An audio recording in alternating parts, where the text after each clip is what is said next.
இறையேசுவில் அன்பானவர்களே, யோவான் நற்செய்தி 21ஆம் அதிகாரம் 1 முதல் 14 வரை உள்ள இறை வார்த்தைகளில் திபேரியஸ் கடற்கரையில் மீன்பிடிக்க செல்கின்ற சீடர்களை நாம் காண்கின்றோம். இந்த சூழல் மிக முக்கியமானது அன்பானவர்களே. இந்த சூழல் என்பது இயேசு இறந்தார். இயேசு இறந்த பின்னர் பயத்தோடு இருக்கிற சீடர்கள் இனி என்ன செய்வது என்று தெரியாமல் அவர்களுக்கு தெரிந்தது என்று அவர்கள் நினைத்து கொண்டிருக்கின்ற மீன்பிடிக்கின்ற தொழிலுக்கு திரும்பி போவதை நாம் காண்கின்றோம். இவர்கள் மீன்பிடிக்கப் போவதற்கு முக்கியமான காரணம் என்ன? நம்பிக்கையின்மை அது மட்டுமே காரணம். ஏனெனில் இயேசு சீடர்களோடு கூறினார், நான் உங்களை திக்கற்றவர்களாக விட மாட்டேன், நான் மீண்டும் உங்களிடம் திரும்பி சிறிது நாள் நீங்கள் என்னை காண மாட்டீர்கள், மீண்டும் சிறிது நாள் என்னை காண்பீர்கள். காணாமல் இருக்கிற போதும் அவர் உடன் இருக்கிறார் என்று இயேசு நம்மோடு சொல்லியிருக்கிறார். நான் உங்களை விட்டு இந்த வார்த்தைகள் சீடர்களோடு அன்று சொன்ன வார்த்தைகள், நம்மோடுமாக இயேசு சொன்ன வார்த்தைகள் இவை. அன்று இருந்த இயேசுனுடைய முதல் சீடர்களுக்கு மட்டுமல்ல, அவர் பின்காமிகளாக இருக்கிற நாம் ஒவ்வொருவருடைய வாழ்க்கையிலும் இன்று நடந்து கொண்டிருக்கிறது. நம்பிக்கை இல்லாதவர்களாக பல வேளைகளில் இயேசுவை உதறி தள்ளிவிட்டு இயேசுவை மறந்து நாம் பல வழிகளில் ஓடிக்கொண்டிருக்கிறோம். சில வேளைகளில் வாழ்க்கையில் துன்பம் ஏற்படுகிற போது, துயரம் ஏற்படுகிற போது, கஷ்டங்கள் ஏற்படுகிற போது, நஷ்டங்கள் ஏற்படுகிற போது, செல்வம் இல்லாமல் போகிற போது, வாழ்க்கையில் சில பிரச்சனைகளை சந்திக்கிற போது கடவுள் என்னோடு இல்லை என்று நினைத்து கொண்டு பலவிதமான தவறான தேர்ந்தெடுத்தல்கள், பலவிதமான தீர்மானங்கள் தவறாக எடுத்து நாம் வழி தவறி சென்று கொண்டிருக்கிறோம். அதற்கு உத்தம உதாரணமாக இன்றைய நாள் நற்செய்தியில் நமது பேதுருவும் அவரோடு சீடர்களும் நமக்கு இருக்கிறார்கள். அவர்கள் வழி தவறினார்கள். இயேசு அவர்களோடு சொன்னார், நீங்கள் என்னை பின்பற்றுங்கள் என்று சொன்னபோது சீடர்கள் அவர்களுடைய வலைகளையும் வள்ளத்தையும் அங்கேயே விட்டுவிட்டு அவரை பின்பற்றினவர்கள். ஆனால் 3 ஆண்டுகளுக்கு பிறகு இயேசு இல்லை என்று நினைத்து கொண்டு அவர்கள் பழைய வேலைக்காக ஓடுகிறார்கள். ஆனால் கிடைத்ததோ அங்கு நஷ்டம், வீண் உழைப்பு, பயனொன்றும் இல்லை. சீடருடைய வாழ்க்கையை, அந்த இடத்தை, சூழ்நிலையை எடுத்து பார்த்தோமானால், திபேரியஸ் கடல் அவர்களுக்கு மிகவும் பழக்கமான கடல். மீன்பிடித்தல் அவர்களுக்கு தெரிந்த தொழில். ஆனால் தெரிந்த இடமும் பழக்கமான இடமும், தெரிந்த வேலையும் பழக்கமான வேலையும் என்று சொல்லிக்கொண்டு அங்கே நுழைகிற போது அவர்களுக்கு கிடைத்தது ஒன்றுமில்லை, வீண். ஆனால் அவர்கள் இயேசுவை காண்கிற போது, இயேசுனுடைய குரலை கேட்டபோது அவர்கள் அதுவரை உழைத்து கிடைக்காமல் இருந்ததை பெற்றுக்கொள்கின்றார்கள்.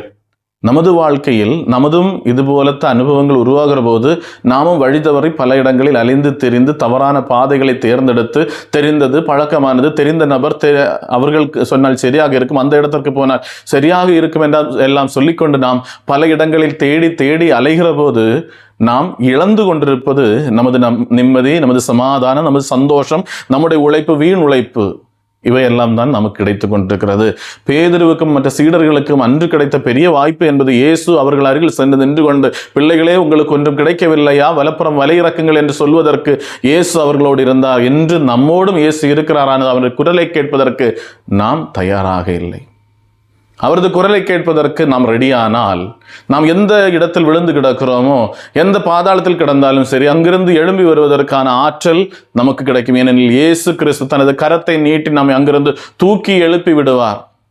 ஆனால் நாம் பல வேளைகளில் ஒரு முறை ஆண்டவரை மறுதலித்தால் பின்னர் அவரை ஒருவேளை நாம் சிந்திக்கலாம், இயேசு அவர்கள் அருகில் சென்று நின்று அவர்களோடு பேசினாரே, என் அருகில் இயேசு வந்து பேசினால் நானும் அவரது குரலை கேட்டு அவருடைய குரல்படியாக அல்லது அவரது வழிகாட்டுதல் படியாக நடந்திருப்பேனே என்று சொல்கிறவர்கள் ஒரு வேளை இருக்கலாம். அன்பானவர்களே, இயேசு அவர்களுடைய அருகில் மட்டுமல்ல, நம் அருகிலும் இருக்கிறார். ஆண்டவர் சொன்ன வார்த்தைகள், நான் ஒருபோதும் உங்களை விட்டு விலகுவதில்லை, உலகம் முடியும் வரை என்னாலும் நான் உங்களோடு இருக்கிறேன். அவர் வாக்குறுதி சொன்னது பொய்யான வாக்குறுதி அல்ல, அவர் உடன் இருக்கிறார். ஆனால் அவரது உடனிருப்பை அறிந்து கொள்வதற்கு நாம் தயாராகவில்லை.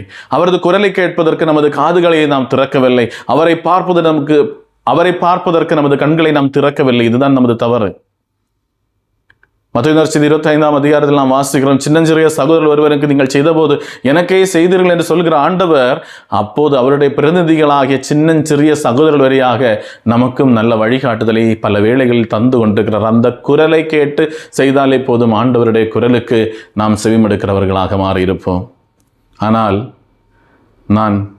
எனக்கு நீ வேண்டாம், இந்த ஆலயம் வேண்டாம், இந்த சாமியார் வேண்டாம், இந்த சிஸ்டர் வேண்டாம், எனக்கு இங்கே வந்தது தான் நாசம், நான் இப்படி இருந்தது தான் மோசம் அப்படின்னு சொல்லி நம்ம வாழ்க்கை தவறான பாதையிலேயே நிலைத்திருப்பதற்கு விட்டு கொடுக்கிற போது, அன்பானவர்களே, கடவுளுடைய கரத்தை, கடவுளுடைய குரலை தடுத்து நிறுத்தி கொண்டு நாம் தவறான குரல்களுக்கும் தவறான கரங்களுக்கும் கரம் கொடுத்து நாம் வாழ்க்கையை தவறுக்கு நடத்தி கொண்டிருக்கிறோம். இங்கே சீடர்கள் இயேசுனுடைய குரலை கேட்டார்கள். அவர்கள் அதுவரை பெறாதிருந்த பெரிய ஒரு மீன் வேட்டை அங்கே அவர்கள் கிடைக்கிறது.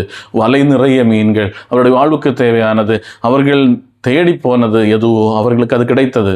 ஆனால் நாம் காண்கிறோம், சீடர்கள் அதற்கு பின்னால் அடுத்து போகவில்லை, மாறாக இயேசுவுக்கு பின்னால் சென்றார்கள். இயேசுவுக்கு பின்னால் சென்றவர்களுக்கு அவர்களது வாழ்வுக்கு தேவையானது ஆண்டவர் கொடுத்து கொண்டே இருந்தார். நமது வாழ்விலும் அன்பானவர்களே, ஆண்டவருடைய குரலுக்கு செவிசாய்த்து அவருடைய பின்னால் செல்கிற போது நிச்சயமாக நமது வாழ்வுக்கு தேவையானவற்றை நாம் பெற்றுக்கொள்வோம். உண்பதையும் குடிப்பதையும் பற்றி கவலைப்பட வேண்டாம். ஆண்டவருடைய அரசை நீதியும் தேடுங்கள், மற்றவை அனைத்து உங்களுக்கு கொடுக்கப்படும். உண்பதற்கும் உடுப்பதற்கும் எல்லாவற்றுக்கும் தேவையானது ஆண்டவர் நமது வாழ்க்கைக்கு தருவார். திபிரியஸ் கடற்கரையில் நின்று கொண்டு ஆண்டவர் கேட்கிறார், உனது வாழ்க்கையை பார்த்து ஒன்றும் கிடைக்கவில்லையா? நமது வாழ்க்கையை பார்த்து ஆண்டவர் கேட்கிறார், நமது அருகில் வந்து நின்று கொண்டு கேட்கிறார், உனது உழைப்பு வீணாகி இருக்கிறதா? பயன் ஒன்றும் கிடைக்கவில்லையா? மகனே, என் அருகில் வா. அவரது குரலை கேட்டு அவரது அருகில் சென்றால் நிச்சயமாக ஆண்டவர் தேவையானதை தர காத்திருக்கிறார். அந்த காத்திருக்கிற ஆண்டவரை, உடனிருக்கிற ஆண்டவரை கண்டு கொண்டு உணர்ந்து கொண்டு அவரோடு நடப்போம். இறைவன் நம்மை ஆசீர்வதிப்பாராக.